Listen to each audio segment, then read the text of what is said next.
ভালোবাসে তাকেই জীবন সঙ্গী করা উচিত। তাহলে জীবনটা সুখময় হয়ে উঠবে, জীবনটা উপভোগ করতে পারবেন।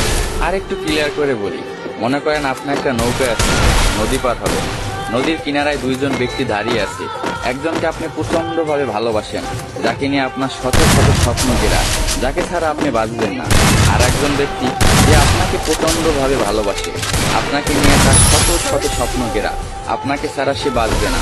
কথা হলো, নৌকায় যে কোনো একজন ব্যক্তিকে তুলতে হবে। আপনি এখন কাকে তুলবেন? নিশ্চয়ই আপনি যাকে ভালোবাসেন তাকেই তুলবেন, কিন্তু সে আপনাকে ভালোবাসে কিনা সেটা আপনি জানেন না।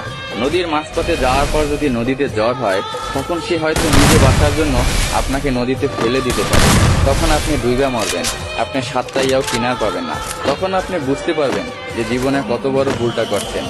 আপনাকে যে ভালোবাসে তাকে যদি আপনি নৌকায় তুলেন, আর নদীর মাঝপথে আইসা যদি জ্বরও হয়, সে কখনোই আপনাকে ছাইরা যাবে না, কখনোই আপনাকে ফালাইয়া যাবে না।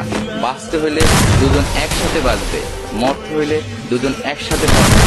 আমাদের যে ভালোবাসে তাকেই আমাদের লাইফ পার্টনার করা উচিত। তাহলে আমাদের জীবনটা সুন্দর হবে, আমরা জীবনটা উপভোগ করতে পারবো, হাসি খুশি ভাবে দিন কাটাতে পারবো।